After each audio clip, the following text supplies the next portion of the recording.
Welcome, everybody. It is good to see you all in this virtual room. Quite a number of you here. I know overall for our two webinars, we've had quite a lot of interest, over 200 people. And I think we need to thank and acknowledge the Gwent Regional Partnership Board and the Gwent Regional Innovation Hub for supporting this series of webinars. So my name is Sangeet Bhullar. I come from an organization called Wise Kids. And the focus of Wise Kids is very much education for the digital age, education to prepare young people for their digital now and their digital futures, but also working with those who work with young people, so social workers, foster carers, parents, schools. And our interest is very much on how technology can be used positively and how we ensure children and young people have the skills for that. So I want to very briefly take you through a few of my slides, just to cover some key ideas and concepts that I want to use today and frame some of the points that are going to emerge from the discussions and from the presentations. So I am delighted that we have a full panel for you this evening. We have two young people, Gray and Ezra, who are going to share their experiences of growing up online. We have Sharron Wareham from Barnados, Cymru, who's going to talk about protecting children from online sexual harm and exploitation. And I'm going to talk about promoting digital smarts and digital well-being. But what do we mean by that? Really, as the world becomes more digitally connected, we want to ensure that young people have got the skills and knowledge to be able to use technologies for benefit. And that's about being smart, just like it is about being streetwise as we talk about the physical world. In the digital world, we talk about being digitally smart and also making choices that support our well-being. So that's the other key element. Why the need for this education? Because the digital world is such an important part of life today, and for our young people, it's going to be their workplace. It's going to be related to the skills they need to be able to benefit from that, from the digital space. And we know that the digital world is also shaping our lives, our habits, what we can do, and lockdown was a perfect example of that. But at the same time, we also know that when we talk to children about the internet, it can feel very abstract. And so here I want to give you an analogy. The analogy is of a young person going to the city or the town for the very first time. They often go with their mum and dad are guiding them to the good places in the city and also indirectly guiding them on hazards and what to look out for and what places to avoid. Now, a child can make that decision because they can see all the hazards. Similarly, if a child is crossing the road, it's easy for them to cross the road safely because they recognize the hazards. But when you're just on a screen, it can feel very abstract. So one of the first things we talk about is that we need to understand what children understand about the digital world, because we need to develop and build that understanding. And not just children, we ourselves need to understand and have an overview of what this digital world looks like and what are the sort of different services in it, the content, the people. And so often when I'm explaining the internet to lots of people, particularly in education or with youth work or with young people themselves, I talk about the fact that the internet is really a globally networked world, connecting computer networks worldwide, and a bit like a spider's web. But today, through the internet, we're connecting to people, content, services from all across the globe, people with different language backgrounds, with different political systems, with different cultures and values as well. And so today, when we go online, there is the potential to connect with all of this. And so we need to equip our young people, as well as ourselves, to be able to handle interactions on the internet. And to be able to recognize when something is a scam or it's risky. And so this internet brings huge benefits, but it also presents risks. So one of the concepts I use with children, particularly younger children, right up to the year 6, is that the internet is like a city. And in a city, you have people, you have content, you have services. In the same way, the global internet offers all of this. But of course, the analogy doesn't transfer totally because the online world allows a spread of information that the physical world doesn't match. In the online space, information can get stored, the physical world not quite the same. What I'm saying really is the internet environment itself is so important for children to understand. And then questions like, how do I manage my privacy in this environment? Which platforms should I be using that have settings that I can use? Can digital data get out? Are there laws online? How do I judge if somebody's really a friend online, and what do I do if they start acting inappropriately? So these are some of the more important questions we need to ask our young people and make sure that we have a common understanding with them of what this internet is. Because for lots of young people, when we think of the internet, we tend to think more in terms of the services we use, like Netflix or Snapchat or TikTok and WhatsApp. And there's nothing wrong with that. That is equally valuable as a framework. But I want us to think about information flow and control, and the fact that algorithms themselves have biases built in. And so it's really important that we develop that critical thinking around the internet. And also, when children are young, they're often consumers. As they get older, they become participants. And then really what we want to encourage is for them to develop skills to become creators, so that in the future they can have digital businesses, they can have a presence online that will allow them to reach more people where that's appropriate. So the confidence, or what I would call the sense of agency, is really key. We know the internet presents huge risks, and this is just a small sample of them. Everything from scams to things like sextortion and grooming, to access to suicide material, fake news, radicalization, and a lot more. But we also know it is huge for positive connection, for learning, for education, and it is now transforming what's possible, especially with the growth of AI technologies. The digital world also has laws. All the laws that apply in the physical world in the UK apply online, and we need to make sure that we ourselves are aware of these laws, because it's really key for children and young people to be aware and understand that there are consequences for actions taken online, just like in the physical world.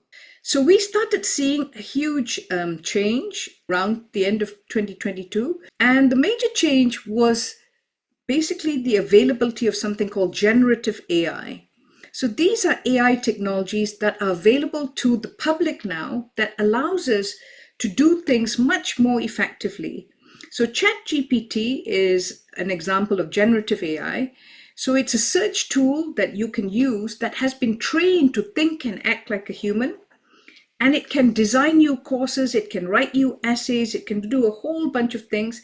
And it can make mistakes, but it has improved tremendously just in the last 18 months. But not only ChatGPT, which is text-based, there are also tools today that allow you to create videos, that allow you to create images, and generate this. Something like this is really key for you as parents and carers to know, but also for your children to understand and use in the future. Technologies like ChatGPT, Perplexity, Snapchat, My AI, Midjourney, and we've included these in the slides for you to go away later, because you'll get a copy of the slides and look into some of these in greater detail. Unfortunately, today's presentation is very much an overview, but we are hosting an in-depth training half day on the 10th of March. I'll put up the details later, and we're encouraging parents to come to that training where we'll do this in a lot greater detail. Huge positives from AI technologies, particularly when we think about pattern recognition, we think about healthcare and diagnosing illnesses. Huge positives.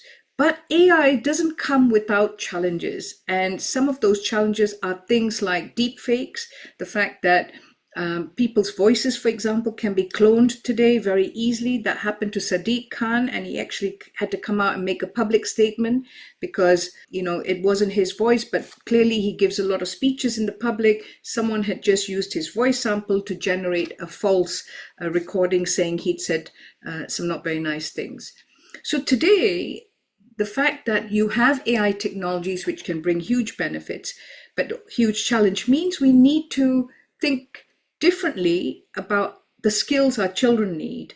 And so just because something is online doesn't automatically mean it's true. And that ability to assess what we call media literacy is really key. So again, we'll be covering this in greater depth when we do our half-day training program. So what can we do as parents and carers? I think my key message here is we can't be doing reactive parenting. And what I mean by that is don't wait for something to happen. Create a culture where children can come and talk to you about anything, but take an interest in what they like online. We often run a workshop where the first question is just asking children what they think the internet is, to understand what they understand. And then the second question is often, what do you love online? And then the third question is, what don't you like online? And then the fourth question is, what can we do about this? How can we get the best from the internet? So it's really important that we've got to keep the balance as well. And I think that last point, being good digital role models is key, because of course, children don't just listen to what you say. More often than not, they're actually watching our own habits. So I think if we ourselves can develop healthy habits and ensure our children have balanced lives, that will go a long way. So I have prepared for you a Padlet page which will have links to all our presentations from today. And we're doing a little bit of bribery to ask you to complete a feedback form so that we can then send you all these extra materials. So for now, I'm going to stop right there and invite our next two speakers to take the floor and actually take us through a young person's view of the internet, sharing their experiences. So Ezra, I'm going to come to you first. So the floor is yours. Thank you, Sangeet. My name is Ezra, and I'm going to be talking about my experiences online. I'm going to share my screen and then take you through a PowerPoint that I have prepared for you. As previously mentioned, my name is Ezra Bajor. I go to Hereford Sixth Form College, and this is my PowerPoint about growing up in a digital world. Today, I'm also going to share with you the positives of the internet, negatives of the internet, and any advice that I have for parents. Positive online experiences include community and communication, information and knowledge, and convenience. I'm going to go through community and communication in further detail on the next slide. However, when it comes to information and knowledge, the online world has given me access to different online archives where they store different information. It has helped a massive amount with things like homework. History is just so full of so much different information, and this world is full of so much different information, and it's all just stored online where you can like go and find it all, whereas previously you'd kind of just be limited to your parents, to your friends, and to your local library. Now you pretty much have access to almost anything and everything on the world. It also provides a lot of convenience with day-to-day life, like online shopping and stuff like that.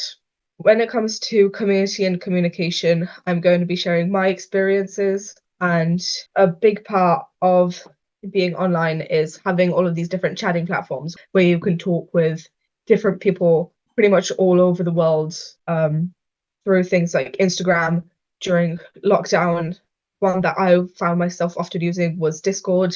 The online world also allows for a lot of discovery, both of different information, coming across something that you didn't even know maybe existed. There are also plenty of other online platforms like games where you can have fun with different people all over the world. As I've previously mentioned, archives which store all sorts of different information. You also have access to different fandoms. Fandoms are basically fan spaces created by fans for fans based around a book or a movie or a book series or things like that. And these fandoms also allow you to create a community around that interest. And thanks to all of these, it also allows you to build connections with different people around the world. When it comes to online negative experiences, these can include bullying, grooming, and adult content being accessed by children. And I will go further in depth into all of these on the further slides. Bullying. Internet gives more resources for all sorts of different negative behavior. As much as you may have all of these resources for all of these great things, unfortunately, there are also resources and spaces for people to not be nice human beings. When it comes to bullying online, which can be bullying someone over the internet, as well as using something that person may have posted on the internet to bully them face to face. Harassment is something that also happens a lot, where you can basically just keep sending negative messages to like one particular person, or a lot of people sending negative messages to one particular person, making the online experience for that particular person quite negative. Blackmail and manipulation is also something that can happen with things being posted on the internet, with digital footprints, because that information stays on there pretty much forever. Whatever you post on the internet can always be found, and a lot of people can also misuse that. And unfortunately, in some extreme cases, all of these negative online experiences can lead to suicide. Grooming. Grooming can include sexual grooming into harmful ideologies, and a lot of people who are groomed are people who tend to not have a very good home life or not have had a very good childhood, which makes them easy targets. They're not the only people targeted, but it makes them easier for the people doing the grooming. When it comes to sexual grooming, that can be anything like asking that person to send images of themselves, to indulge in sexting, to also just meet up and potentially pay for sex. You can also be groomed into different harmful ideologies. There have been plenty of cases where some child or teenager has been groomed into different kinds of harmful ideologies, stuff like terrorist ideologies through different gaming platforms. However, another thing to note when it comes to grooming is that this isn't something that affects only children and young people, but it is the main focus of this webinar today. When it comes to adult content being accessed by children, that includes porn, smart, and hentai. Smart being explicit books where you're basically reading porn, and hentai is anime porn, basically. Some of it may be advertised to children, especially by a lot of different shady characters online who want these children to get engaged in that kind of sexual behavior. A lot of hentai can also be misleading, where the title and the cover seems innocent and all, but then when you actually start watching it, there's all of this sexual content being pushed. Because unfortunately, pedophiles and a lot of other groups will exist on the internet, and unfortunately, some of them do have access to power, and power where they can influence children and young people. Pop-up advertisements is something that I've also had some experience with, where you'll sometimes be watching anime on a website or something, or you'll just be on a website, and then that said website will have like a pop-up advertisement, or will redirect you to a different page with different kinds of adult content. So coming on to my advice to parents, carers, and other adults would be talk with your children. Don't fearmonger when talking to them. Make them aware of the harms of the internet, but don't scare them off of the internet. Bring awareness of all the different risks. Don't just drill one particular risk into that child, but try and have a list of different kinds of potential risks.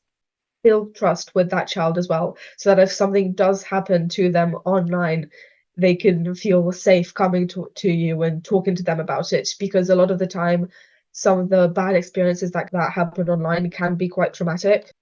Maintain balance. And by that, I mean, explain to that child that as much as there are negatives on the internet, there are also positives to it. And also explain the importance of having both an internet life as well as having a social one, where they go out into the real world and like talk to people, or even just go for a walk. Ban certain websites, pop-up ads, and certain content that they may come across. That can be done through parental locks. You can also just talk to that child, especially a younger adult that might be a bit older, be like, hey, don't go on these, stuff like that. As well as share different resources that child can access other than just parents, because there may be a case where the child doesn't feel safe coming to you. And as sad as that may be, adults aren't invincible and can't do everything. So give them also different resources that they can go to if they can't come to you. And that is the end of my PowerPoint. Thank you for your time and thank you for listening. Thank you, Ezra. And I think that was a really insightful. I think there will be many here who are coming across phrases they've not heard before, like fandoms and hentai. So please save your questions in the Q&A at the end. But thank you so much, Ezra. And also, I didn't introduce Ezra and Gray properly. These are two of our teen panel who took part in a project that we were running over 2 years ago. And, now they're 18 and in college, and a real credit to their college and their families. And it's a pleasure to have them. Right, Gray, it's over to you. So the floor is yours. Thank you. My name is Gray Yemm. I currently study at Hereford Sixth Form College, and I am here to talk to you today about my experiences growing up in the digital world. My life online. I've been using the internet and various social media since I was about 11 or 12. In those years since then, I've had many experiences online, both negative and positive. I've used a variety of different social media for various different uses, such as Snapchat, Discord, Tumblr, TikTok, Twitter, and Instagram. Many of you may know more common ones, such as Snapchat or TikTok, but you may not know like Discord or Tumblr. Discord is a community app for chatting and is often used in sort of like the gaming space for communication. Tumblr is similar to Instagram, where you share like art and different media, and it's also a place of fandom, which are communities of a specific piece of media or art or something like that, where people can share and talk about it. How the internet has benefited me. The internet has allowed me to explore my queer identity and my sense of self through expression discovery online. I had no idea about any of these things, even though I did feel something about my identity that I didn't feel like in the norm. But online has allowed me to find all these different sorts of resources and support that have really helped me. Similar to this, it's let me access a wide network and support for issues I've been able to find offline, both personal and physical issues. I've also been able to meet so many new people through similar interests have become my lifelong friends who have been constant support for me over the past few years. I've met these people through Discord and Instagram, and they've become really close friends of mine. I've also been able to find true passions in my career aspirations. Before using the internet and researching, I didn't really know what I wanted to do, but the internet has allowed me to research different career aspirations of the things I like, subjects I like in school, and what I actually would want to be doing day to day. However, the internet can benefit your child. It allows your child to explore who they are, what they like, and potential future career aspirations. The career aspirations does sort of lean towards more older teenage children.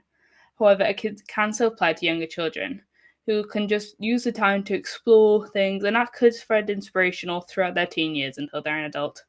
But it does allow them to explore various different things and really just go through that process slowly and take their time. For school and study, we all know the potential for hybrid learning through lockdown. Whether you have an old child who went through this or you have a younger child who has not experienced this yet, I found it was incredibly beneficial to continue my education. There are millions of resources online that can really spread wide and can adapt to any person's learning style so anyone can learn and anyone can enjoy school and study. Entertainment and creativity. This allows your child to explore arts and games for stimulation and support, so they can share this with their friends or just have some alone time to be able to explore different arts, books, media that they like online, and just be able to find stuff they like and just feel really connected with it. It also allows communication between you and your child, their friends, and family members to stay connected. Family members you may only see once or twice a year, you can keep in touch with very easily, and your child, so you can all stay together and be connected and keep it up to date in each other's lives. However, the internet obviously does have its negative things, so there's quite a few things you should be aware of. There is an epidemic of young people being taken advantage of through online anonymity with sometimes little to no real-world consequences. Many people can hide behind a screen and to fake who they are, what their name is, what they look like, anything about them, and they can manipulate and take advantage of children online, which can lead to devastating negative consequences for that child, but they themselves may receive no real consequences through being anonymous. Online bullying. The internet provides such a massive shield for bullies to be horrible and share negative information, and they also may not receive consequences through the same anonymous behavior. Bullying can be anything from messages or sharing content without permission. Adult content being shared online is often easily accessible to children with little to no barrier. Even though websites do try their hardest to hide this content from young people, however, it is not always done well, and there are ways around it that people find to share these imagery with people such as children who do not want to see it and are not ready for it. AI, and why you shouldn't be afraid of it. Today, use of AI software is growing every single day. AI software tools are used by so many businesses and academics, so much more, such as healthcare and bioinformatics. Many of you will know the use of AI software tools for malicious intent, such as faking phone calls, video calls, AI-generated imagery, and much more. These are incredibly harmful as they are often used for scams, and it also can provide concerns for privacy. However, AI can be used in an extremely positive manner. There are many AI tools that can be used for education and research, which can be very credible to your child growing up in this digital age to know how to use these resources. So as much as AI may seem scary, it's not going to go away. So please try to educate yourself on the uses of AI, as well as its limitations, and try to educate your child as well on how they can use these tools productively and effectively. This is my advice to you to support your child online and growing up in the digital age. Take an interest in your child's online life and be involved and be supportive. Get to know the positive things that they enjoy online. This could be something as simple as a TV show or a game. Or maybe they enjoy YouTube. Or maybe they've met friends online. Try to be involved in it so they don't feel scared to hide stuff from you and so you can have these open conversations. Talk to your child about online safety and create that open line of communication where your child feels safe and welcome to tell you about any issues they have online. I know growing up, I did not feel very open about being able to talk to my parents about stuff online because I was afraid that I would get punished for it. But when I did tell them, I felt a lot better and I knew that they were there to help me. Be proactive and keep up to date on current dangers online and what to do if your child encounters these dangers. There is so much help and support available online. Try to become familiar with this, so if it does happen to your child, you can take the necessary steps to protect them going forward. Don't scare your children away from the internet, as they are likely to access it outside the home, on their friends' devices or in school, even if you're not aware they are accessing it. Use age-appropriate parent controls to take your children online. However, don't just rely on these parental controls. Keep maintaining conversation and support is the most important thing you can do. Don't just set parental controls and think that's it, that's done. There are ways around it, and sometimes things can bypass parental controls, unfortunately. Thank you for listening today in this presentation. Thank you very much, Gray. That was excellent. That's really, again, very insightful. We now move on to Sharron Wareham, who is going to present. Sharron is the Children's Services Manager for Barnados, Cymru, and the lead of the Better Futures project. And she's going to offer a presentation looking at the missed opportunities to support and protect children from online harmful sexual behavior and exploitation. And it's a real pleasure to have Sharron here. So Sharron, the floor is yours. Thank you, Sangeet, and thank you, Ezra and Gray. I'm not sure that I want to follow you both, to be honest, but I can say that we're aligned in our messaging, so I'll take comfort in that both. So thank you for setting me up nicely. So Sangeet has said, my name is Sharron Wareham. I'm a Children's Services Manager for Barnados, Cymru, and I also chair a group called the Welsh Internet Safety Partnership as well, which was, I believe, set up by yourself, Sangeet. So I'm kind of kind of a kind of hard act to follow, big shoes to fill. But my professional background is in social work. But I've spent the last 20 years working with children and families impacted by child sexual abuse across all of its domains, but increasingly where there's online harm or online harming by children. So the service, as I've said, is called Better Futures. The services that sit within the Better Futures umbrella are TICE, our Harmful Sexual Behaviour Service. This is a strand of service that works with children who display harmful behaviour to others. So that can include sexually harmful behaviour as well as sexual bullying, harassment.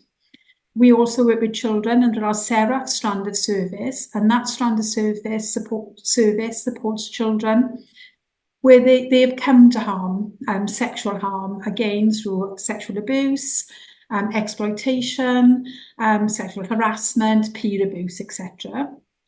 And then we also have a younger children's strand of service, and this strand of service works with children between the ages of 5 and 11. And normally for these children, it's a strand of service that supports children and families where there's reactive sexual behaviour, where the child's behaviour is sexualised because they've been exposed to sexual themes and messages, sometimes through online platforms, but sometimes through kind of direct harm as well within kind of non-digital spaces. So Better Futures was developed really in 2015, 2016, following merging that TICE and SERAF service. And the rationale for the merge was that many of the children that we were supporting had dual concerns. The children that we were being referred for support, lots of them were displaying harmful behaviours, but also had been harmed themselves. And I think, Ezra, you alluded to some vulnerabilities for children and young people, and that's certainly the group of children and young people that we'd be supporting, is where there's additional vulnerabilities, where they've been harmed, come to harm. But the reality is for about 50% or just over 50% of the children that we'll work with in Better Futures each year, there'll be dual concerns around them having harmed someone and come into harm from someone. And for lots and lots of those children, that will include online harm. When we look at sexual abuse as a life experience for our children, a point of referral into Better Futures, then for our girls and young women, we see that that sits at around about 70% of our girls and young women are known or suspected to have come to sexual harm. And that sits at about 40% for our boys and young men. And when we work with our children, then both of those figures increase, and children tell us about harm that was suspected, it becomes known, and those known incidences of harm get added to them. And that's nowhere more than in the online space for our children and young people. So it's not unusual. We're not the only service who sees a crossover between children who harm, children who are coming to harm. But the biggest context for that to happen for our children and young people is certainly within online spaces. So it's really, really important then that we understand that, and that we navigate our safeguarding, our messaging to children and young people around safety to not just stranger danger, not just physical spaces, but also the digital world. And that's not saying that we need to blanket ban children being in online spaces. We definitely don't, because it's a great space for children to spend time if, as adults, we safeguard correctly. So I'm going to kind of show you and take you through what might happen for children when those safeguarding steps are not in place, or when the safeguarding advice from professionals is lacking, is not good enough. So to do that, I'm going to talk you through Jay's case. Now, before I talk us through Jay's case, there's 3 things that Jay has asked me to tell you about himself. The first thing is that he's absolutely petrified of spiders. He'd like people to know that about himself. The next thing that Jay wants us to know is if he was on Mastermind, his topic, his subject that he would want to answer questions on is something that we've already heard about, actually. It's anime and hentai and manga. So he is a great fan of anime. And the third thing that Jay would like us to know is that he sleeps in his clothes.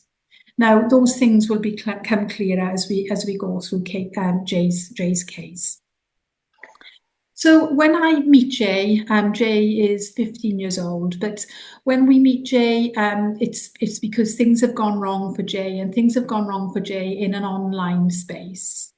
So I'm going to take you back to look at where things begin to go wrong for Jay. And when we're working with children, and we kind of undertake assessments, and we ask for lots and lots of information about what's gone before, how have we ended up here with this child. So for Jay, we asked for lots of information from police, health, education, and social care. And the information that came through pointed towards the first concerns around online harm for Jay began when he was 8 years old. At this point in Jay's life, Mum and Dad had spoken to school because they had found some searches that Jay had made on the family computer, and those searches were looking for things like big boobs, big boobies, naked women online. So Jay was typing those kinds of things in. Mum and Dad spoke to school, and school said, look, we agree with you. This is kind of outside what we'd expect 8-year-olds to be doing. And a referral was put into Children's Services, or Children's Social Services. Children's Social Services took a different view, and they said, actually, this is in line with what we'd expect 8-year-olds to do. Now, I think the searches that Jay was making were things like big boobies, women's boobs, nudes, and his kind of, his typing was clumsy. It was what you would expect for an 8-year-old, and that was kind of developmentally in line. But actually what Jay connected with online was very much outside what was developmentally healthy for him. So those searches led him to adult pornography. Some of that pornography we've heard included links and pop-ups to other hardcore imagery. And Jay had seen all of those images. He'd seen those over a period of time. And I guess he developed some quite unhealthy learning within that context. Mum and Dad had spotted that. They'd sought help. The advice they got was to put on the net nanny, put on tech safety devices, and that should sort this out. Now, Mum and Dad did that.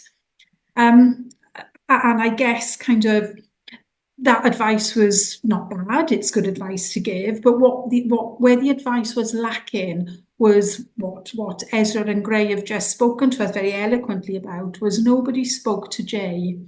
They put the tech device, the tech nanny stuff on, the safety stuff on, but nobody spoke to Jay about what he'd seen, what messaging he'd come across, how he understood the images that he'd seen, whether or not anybody had spoken to him online, whether there'd been any grooming of Jay within those contexts. So what we did is we just relied on tech to safeguard Jay at this point.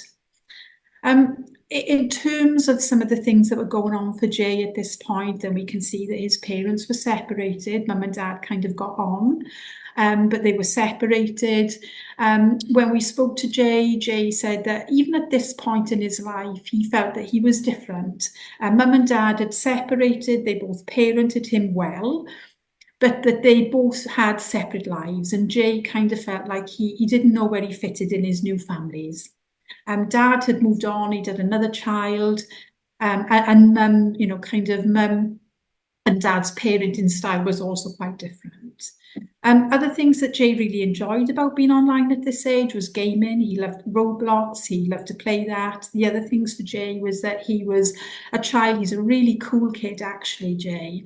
But he's I suppose what we would describe as, he was a bit geeky, and maybe a kind of square peg in a round hole, but really cool. But it drew lots of bullying towards Jay. And even as his 8-year-old self, Jay was being bullied in school on quite a regular basis. He had some social difficulties. He lacked a lot of confidence, and the online space and digital spaces became his safe haven, if you like. So Jay chose to spend lots of time online, and Mum and Dad allowed that time to kind of be spent by Jay with the safety net knowledge now that the tech would do the safeguarding for them.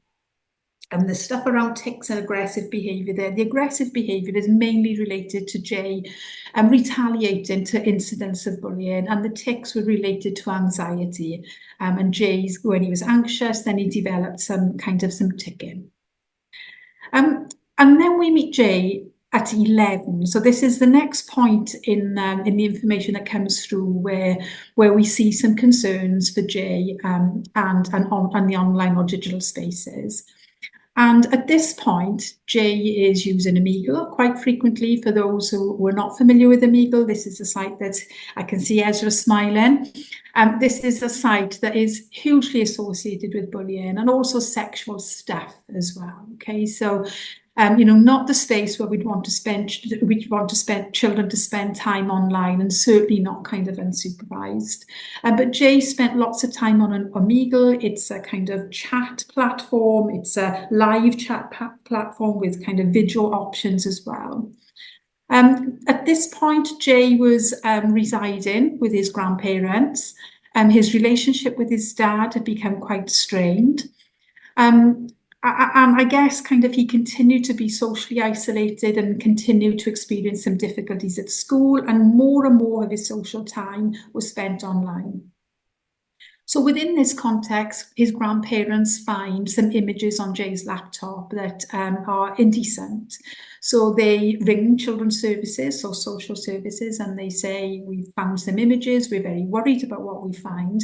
On this occasion, Children's Services say, "This isn't a welfare issue, this is a policing issue, so can you ring the police?" Now, again, it possibly is a policing issue, but it is definitely also a safeguarding issue. So we find our advice from systems, professionals, safeguarding agencies to be lacking. So grandparents ring police and police attend the property, and yes, they find images on Jay's laptop that are indecent. Those images are actually of Jay. Now, Jay is 11 and Jay has been groomed. That's another word that we've heard from Ezra and Gray.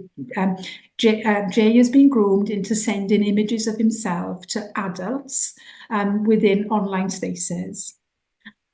He has shared imagery on Omegle, which is live imagery of him touching himself, touching his penis and masturbating. So grandparents come across this, police see this, and what police conclude is that there's been no crime committed. And the reason they say that is because Jay has told the adults that he is 30. Now, I'm a social worker, I'm not somebody with a health background, but I would think that the anatomy of an 11-year-old is going to look very, very different to the anatomy of a 30-year-old. So regardless of what Jay has told the adults that he's being groomed by and communicating with, it should have been really clear to professionals that Jay wasn't 30, and also to those adults that he was sharing the images with, that he wasn't 30. But nevertheless, the messaging, and I think, Gray, you spoke very well about, being careful about the messages that we give to children, and, kind of victim blaming and blaming children when things go wrong online, because it prevents them coming forward and seeking help in the future. And at this point, Jay was told that he's lucky he wasn't being arrested because he had committed a crime. He had sent these images. He had almost tricked the adults who were communicating and grooming him. We do see in the file that actually Jay was seen as having some vulnerabilities, because we can see that there was a CSE marker that was added to Jay's file at this point by the police.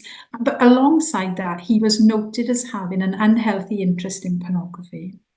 So again, when we think about systems and safeguarding responses, just not good enough at all. And then this is where we meet Jay. So we meet Jay as his 15-year-old self, and we've viewed this platform from Ezra and Gray this afternoon. So Jay, at this point in his life, is spending lots of time on Discord.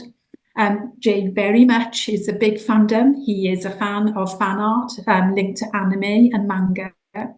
And he is communicating with, again, adults and other young people about anime, which is legal. That is legal.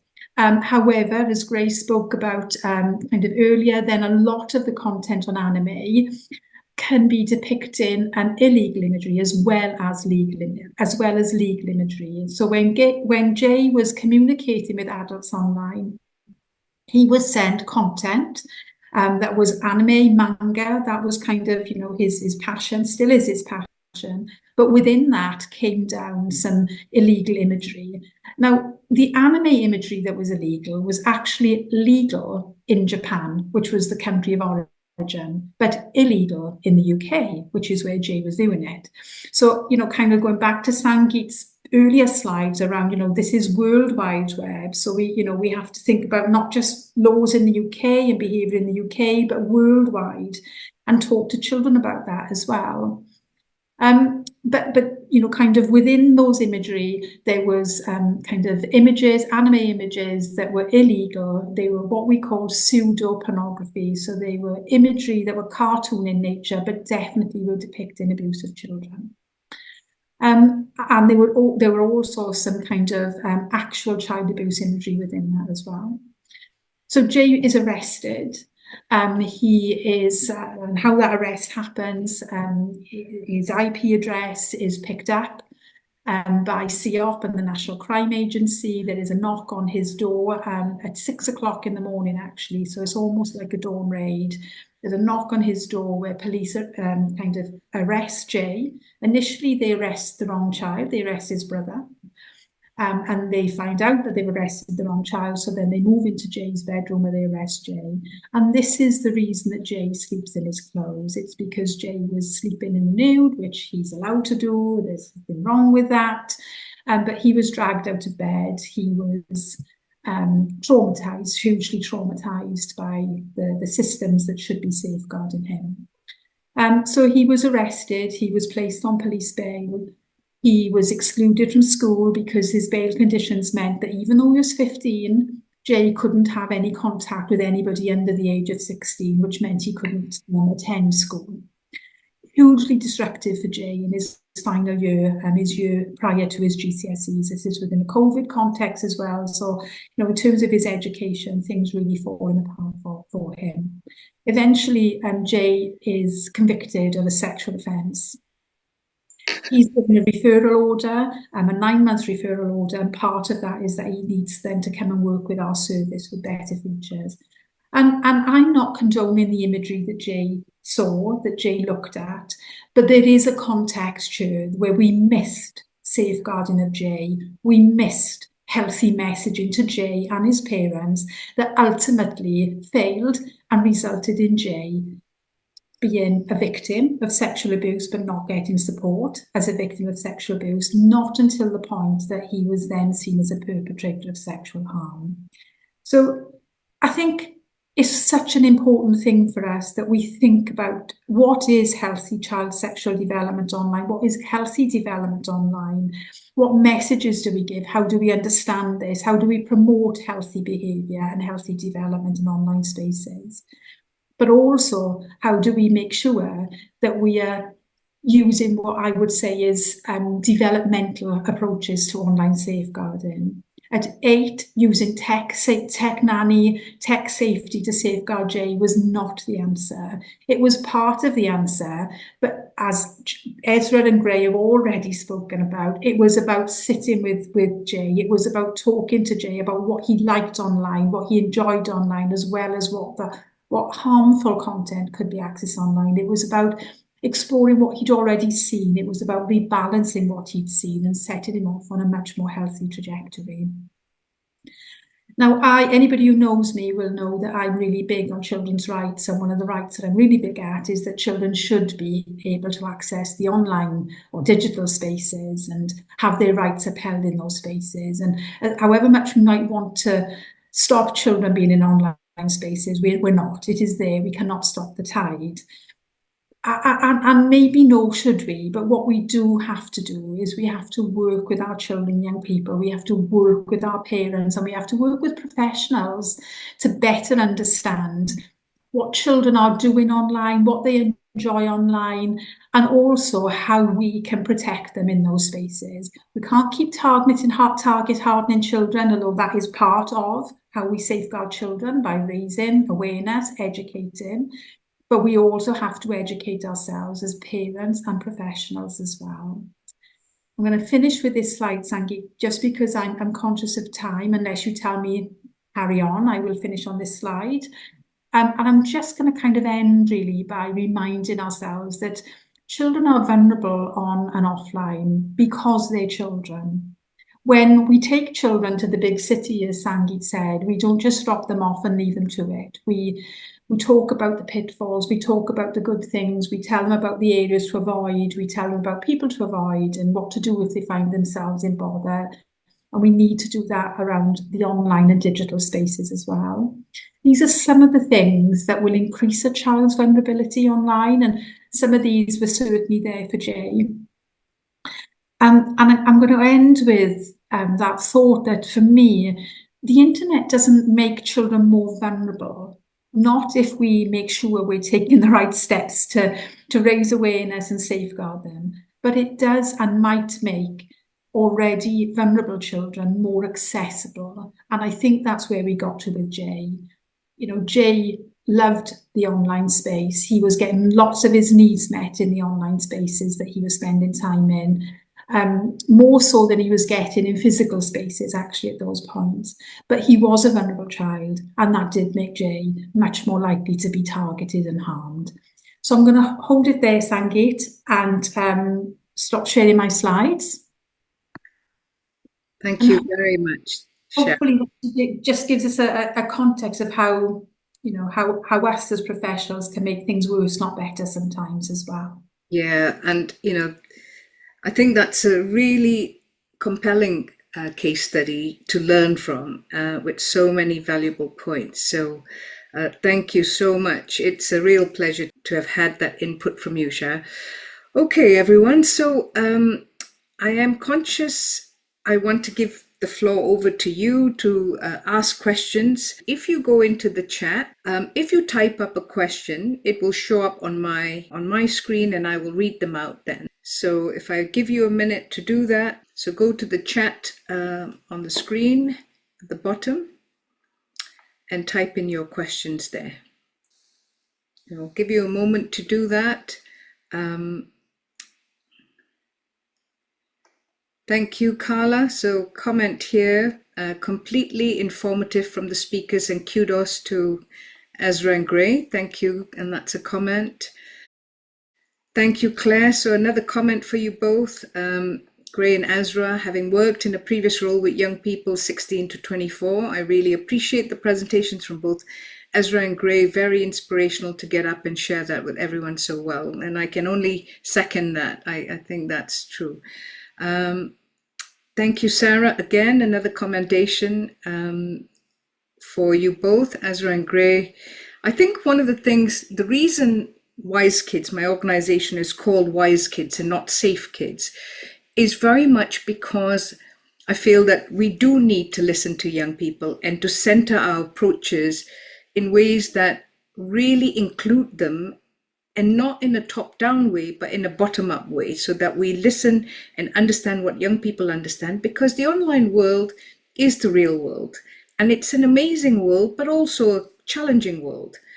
And so if we don't understand that, it's not going to be easy to get solutions. So I think that's really important. Claire has also left a message for you, Sharron. I also like Sharon's end message. Online does not always make children more vulnerable. It does make vulnerable children more accessible. Absolutely. A really important point. So I guess I have a question for Gray and Ezra. If there was one thing that you would change about growing up in a digital world, starting with you, Gray, what would that be? I think I would have changed the way that we approach conversations about online safety. And like I said, like, don't fear people away from it. Because I find during like primary school in the first few years at comprehensive school, it really was a lot more tend to sort of like fearing kids away from it and always just being the same bog standard online safety message and not anything more than that. Yeah, I think that's so valuable. And one of the big things I know that when we've been working with schools is often just teachers often say to us, it's refreshing because we always talk about the internet positives as well as the challenges. And I think that is so key, because we are educating young people to be participants online, but to be knowledgeable and empowered and confident and resilient. And those skills are not about the tech, it's about the person. And so, yeah, thank you, Gray. That's great. Ezra, what about you? For me, it would kind of just be a more in-depth kind of education of the online world, because growing up, I was part of kind of just that group where you'd have all of these like fear-mongering videos, like trying to like, get you to stay away from the internet. But I don't believe that was the way to go.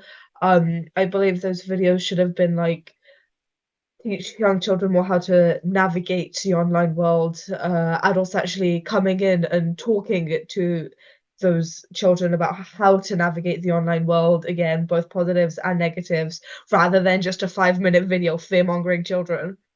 Yeah, no, absolutely. Sharron, any questions that you want to pose? I think they've given such excellent answers.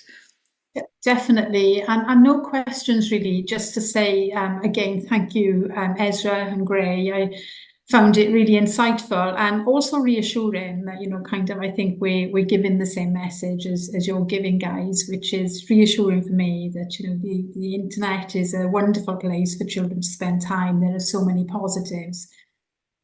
But as adults, we do need to take responsibility for safeguarding, kind of our children to be on those platforms and on those spaces. And that doesn't mean taking them completely off, but it does mean supporting them to be using them safely. Yeah, thank you. That is so well said. Any more questions? If not, I want to share with you a couple of AI tools, because we haven't had time to do this today in the earlier webinar, but if you have a couple of minutes, I think just to do a live demonstration would be quite nice. I'm going to share my screen. Okay, so one of the things I wanted to show you, if you've never used tools like Perplexity. So Perplexity, like ChatGPT, is a search tool and a really powerful tool. Anyone can go and get a free account. But I want us as parents and professionals to learn these tools, to play with them, so that we begin to understand the sort of technologies that are becoming available, so that we can guide our children. Because, imagine you can't ride a bicycle, but you want to teach your child to ride a bicycle. It doesn't quite work. We need to get on that digital literacy journey ourselves. So as an example, I can ask a whole bunch of questions to Perplexity. For example, I can say, please design me a role play game I can use with my child of 11 years old to learn about healthy relationships. Okay, and so I'm actually asking the AI tool to design me a game. As a parent, perhaps my children are grown up, but this is the sort of thing you could do, and it's actually designing it. So it's not giving you a web link to a web page. It's actually designing the game for you to be able to play, and it's called the Friendship Adventure, for example. And here it is. It gives you challenge cards, and it also gives you supplementary questions you can explore. If you wanted, you can actually ask it to give you more detailed scenarios. Look, give me some examples for number 3. So, something to be aware of. Okay, and then I wanted to very briefly, if you've not seen another AI tool, it's called Leonardo.ai. And for this webinar, I wanted a graphic image to be generated. And I literally went into Leonardo and put in a prompt, and it created one. It gave me a whole series of images. This is, again, another free tool. You can pay and get more credits and use it, in different ways and get more features. But for me, this was enough. Now, these are just a tiny example. Today, there are video editing tools. There are image editing tools. But I think for me, the big innovation is in terms of work efficiency. Now, there's a tool for children that acts like a personal tutor. and it's called Migo. Please look it up.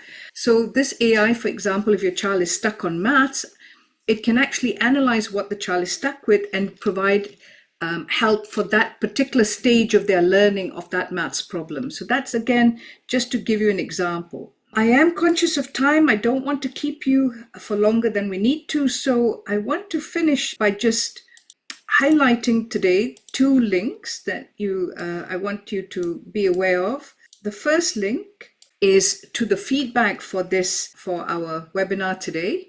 If you could complete that, you'll get sent a whole package with the presentations, but also a Padlet page that we've prepared for you. A Padlet page is a page with lots of links in different columns that we've prepared that cover all the different topics related to practice critical thinking online, to tackle fake news, online radicalization, and more. I also wanted to highlight to you that on the 10th of March, we're doing a free half-day training session. And I encourage you to come to that because it's half a day from 10 to 1 online. And we're going to cover a lot of what I've talked about, but in greater depth. Everything from fake news to exploitation, but also positive internet technologies, AI, that you can actually use practically and learn from to use with your child and guide your child. But for now, all that remains really is for me to say a huge thank you to our speakers who have been here and given us huge input. I think Sharron and Ezra and Gray, you've made it really a powerful webinar this evening, and I thank you for your time and your experience. And you, our audience, who's also been here patiently at this time. I know it's half term for many of you, but all the same, it's still a lot of time in the evening before dinner. So thank you all. I'm getting lots of nice comments coming through here. Thank you so much. For now, everyone, you are free to leave. Thank you so much for your time.